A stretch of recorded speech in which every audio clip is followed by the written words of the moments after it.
कुरुक्षेत्र में अभिव्यक्त आधुनिकता के स्वरूप को का हम आज अध्ययन करेंगे कि क्या यह एक आधुनिक कृति है। आधुनिकता की स्थिति और कुरुक्षेत्र। सामान्यतः ऐसा कोई भी युग नहीं था जो अपने आप में आधुनिक न कहलाता हो। जिस समय कुरुक्षेत्र लिखा गया उस समय भी आधुनिकता का एक स्वरूप विकसित हो चुका था। यह अलग बात है कि आधुनिकता का जो स्वरूप स्वतंत्रता के आसपास के वर्षों में विकसित हुआ वह 60 वर्षों में और अधिक विकसित होकर सामने आया। किसी भी युग की ये आधुनिकता की तुलना किसी दूसरे युग से नहीं की जा सकती है। इसी कारण जब हम कुरुक्षेत्र को आदि से अंत तक पढ़ते हैं तब हमें लगता है कि इसमें कवि का दृष्टिकोण आधुनिक रहा है।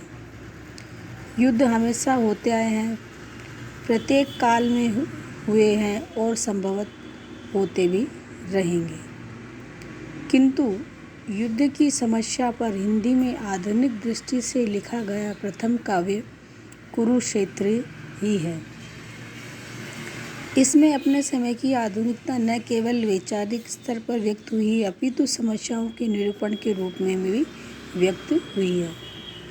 विज्ञान के प्रभाव से जो चिंतन विकसित हुआ है उससे जुड़ी हुई आधुनिकता भी कुरुक्षेत्र में सहज ही देखने को मिल जाती है। युद्ध और विज्ञान आधुनिकता के दो सर्वाधिक व्यापक पक्ष हैं। एक ओर तो विज्ञान विश्व की सुख समृद्धि के साधन जुटाने की दिशा में उन्मुख है, तो दूसरी ओर ऐसे संहारक अस्त्र शस्त्रों के निर्माण की दिशा में संलग्न है जिनसे मानव का अस्तित्व ही संकट में पड़ गया है। भौतिकता का व्यापक विस्तार, शासन और अधिकार प्राप्ति की उत्तरोत्तर लालसा, स्वार्थ लिप्सा भयंकर युद्धों को जन्म दे रही है। सारा विश्व युद्ध और विज्ञान के बीच पिसता जा रहा है। जहाँ तक युद्ध का प्रश्न है अब वह किसी एक देश की समस्या नहीं रहा है अपितु वह तो विश्व की समस्या बन गया है। इसी कारण सर्वत्र इस पर विचार विमर्श हो रहा है। दिनकर ने कुरुक्षेत्र के माध्यम से इसी प्रमुख समस्या पर आधुनिक दृष्टि से विचार किया है। इसी कारण कुरुक्षेत्र आधुनिक युग में युग की प्रतिनिधि रचना है।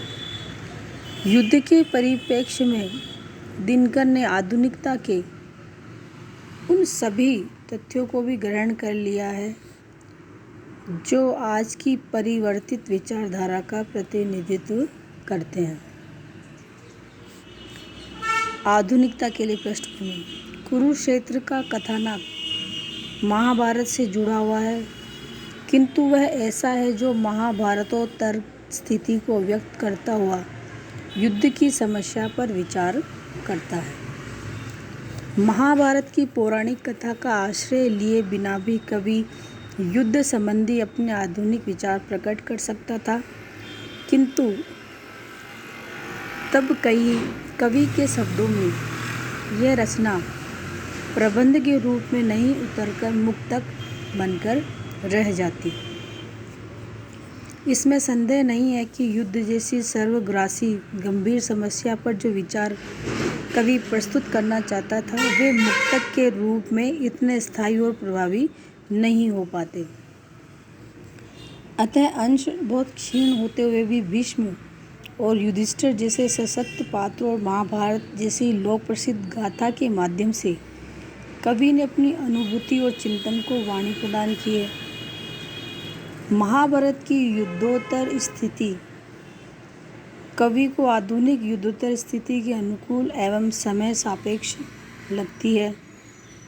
द्वितीय महायुद्ध में जिस प्रकार धन और जन का भीषण विनाश हुआ, सर्वत्र पतिहीन विधवाओं एवं पुत्रहीन माताओं का आर्तनाद तथा भीषण रोग शोक का प्रचार हुआ, महाभारत के कथा प्रसंग द्वारा उन्हें भली भांति निरूपित किया जा सका है। कुरुक्षेत्र की कथा पौराणिक है, किंतु संदर्भ नितांत आधुनिक है। कुरुक्षेत्र में आधुनिकता का स्वरूप।